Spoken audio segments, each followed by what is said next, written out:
Welcome back mga kaaldab. Ito na naman po ang inyong lingkod, si Mr. Destiny at magbibigay tayo ng pinakamainit na update po ngayon sa social media. Ito yung pinaka-latest trending na naman po na pinag-uusapan. Ito yung post ni Alden Richards dahil nga po maya-maya meron nga po siyang award na makukuha na kung saan nga po talagang na deserving naman po talaga ni Alden Richards. Sabi ko nga po sa inyo, may mga point po mga kaaldab na mapapaisip din po kayo, di po ba? Kung bakit nga po ba naging Asian influential Alden Richards, the actor, di po ba? Kaya nga sabi ko sa inyo, yung awards po na natatanggap ngayon ni Alden, pinakapakinabangan po ng GMA Kapuso.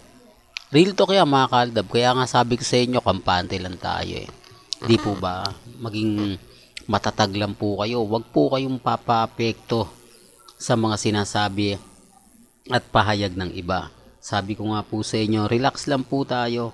Maging matatag, maging kampante. Sa dami ng mga ebidensya at resibo na magpapatunay nga po na kumbaga ina-update natin. Sa totoo lang po mga kaaldab, ako masaya po ako sa mga pinapanood natin, nakikita po natin mga post ni Mengay sa Instagram na talagang hindi tayo kumbaga masasabi na dinudurog, kasi sabi ko nga po sa inyo na kay Mengay din po ang buhay ng Aldab, na kay Mengay pa rin din po ang desisyon kung sasaktan niya nga po ba ang mga mamis, mga titas, mga senyor. Sabi ko nga po sa inyo, ako masaya po ako sa mga nakikita natin, masaya po ako sa mga napapanood natin, kasi dito lang tayo maasa Dito lang po tayo nag-aantay sa mga pinopost ni Mengay na kumbaga parang sinasabi niyang ganito, ganyan, di po ba? Tapos kagantihan po ni Alden Richard ng mga simpleng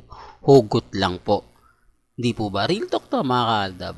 Kaya nga sabi ko sa inyo, may mga point, may mga bagay-bagay nga po mga kaaldab na maging matatag lang po kayo, maging kampante. Di po ba? Tapos ito yung sinasabi ko kanina na sino nga po ba yung mas nakikinabang? Ang GMA Network, kasi yung karir ni Alden lalong tumataas Lalong masasabi natin na tinatangkilik, di po ba? Kasi nga po bumibigat na po si Alden Richards. Ito yung sinasabi ko na pagdating kay Alden, hindi mo na kailangan pang mag-promote, hindi mo na kailangang magsabi ng ganyan, di po ba? Kaya sabi ko sa inyo, mas marami nakikinabang ngayon sa tinatamasang tagumpay ni Alden Richards sa loob ng GMA, kasi napopromote ni Alden ang GMA Network, pati yung mga artista po na nakakasama niya sa mga pelikula, di po ba? Kaya sabi ko nga sa inyo mga kaaldab, at least si Alden single pa rin, di po ba? Yun lang naman po yung napakaganda dyan. Wala siyang kadate ng Valentine's Day, di po ba? Wala siyang pinost. Pasensya na po kayo kung bakit ko to inuulit, para lang po sa dumadaan at sa mga bumibisita sa channel natin. Alam ko matatalino rin po sila, kasi nagagawa nila magtanong ng mga bagay-bagay na hindi ko rin po masyado naiisip, na sa kanila ko lang po nababasa. Kaya nga po umi-encounter tayo Kaya nga po may mga bagay-bagay na magugulat na rin po kayo, di po ba? Sabi ko nga po sa inyo, ako kalmado lang at kampante, dahil alam ko naman po kung sino nga po ba talaga yung totoo at kung sino nga po ba yung fake news lang. Sa ngayon, masaya po ako sa mga nakikita natin, nababasa natin. Tama naman po yung iba Si Alden walang Valentine's ka date. Ibig kong sabihin, private family talaga. Hindi siya nag-post sa social media o wala siyang ganap na pasakit po sa Aldab Nation. Ganun din po si Mengay. Tapos sasabihin nila, move on na. Paano kami makapag-move on? O kung alam po namin kung sino yung totoong nagmamahalan. Kung sino nga po ba talaga yung totoong nagsasabi ng ganito, nagsasabi ng ganyan. Di po ba? Tapos ito, edit lang po ito mga kaaldab. Pansin nyo, hindi po ito post ni Sylvia. Wala po siyang post na ganito. Ginamit lang po yung account niya, tapos ni-repost. Punta po kayo sa Instagram ni Sylvia, wala pong ganyan. Bakit nga po ba nila ginagawa yan? Bakit nga po ba nila to ibinabato? Siyempre, yung mga ibang makakapanood, makakakita, mapupunta sa channel natin. Sasabihin nila, may post si Ibyang. Wala pong post ng ganyan.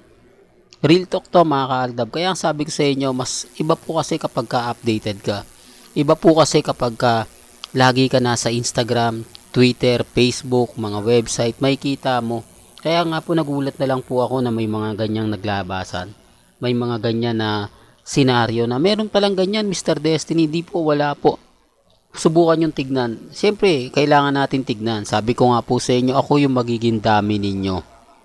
Ako yung mag-iimbestiga para sa inyo kung totoo o hindi yung mga pinopost nila. Sa ngayon, wala po ako nakitang maganda. Sa ngayon, wala po ako nakitang post na talagang mapapaisip po kayo. Real talk mga kaaldab. Kaya sabi ko nga po sa inyo, kalmado lang, kampante lang. Sa ngayon, sasabihin nila tayo yung talo. Wala naman pong magandang pinost. Sa tingin nyo po ba post yan? Hindi po yan post ni Ibyang. Pansinin nyo po yung guhit sa gitna. Di po ba? Hindi siya direkto na post. Halatang pinatong lang po ito tapos kinikan. Hindi, ibig sabihin ko may ganito na po tapos sinilagay lang. Para sabihin na pinost. Hindi po ba? Pero gaya ni sinabi ko, wala pong pilitan. Dito po sa channel ni Mr. Destiny, masaya na po ako sa mga nakikita natin. Masaya na po ako sa mga napapakinggan po natin. Kaya nga sabi ko sa inyo, relax lang. Di po ba? Maging kampante lang po kayo.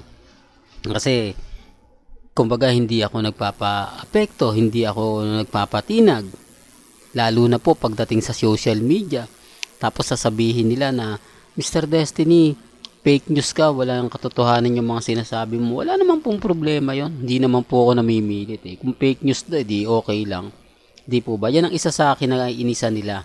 Hindi daw ako apektado, kahit anong pambubuyo ng mga sinasabi nila, hindi ako yung troll na yan, yan lang po talaga yung trabaho nila.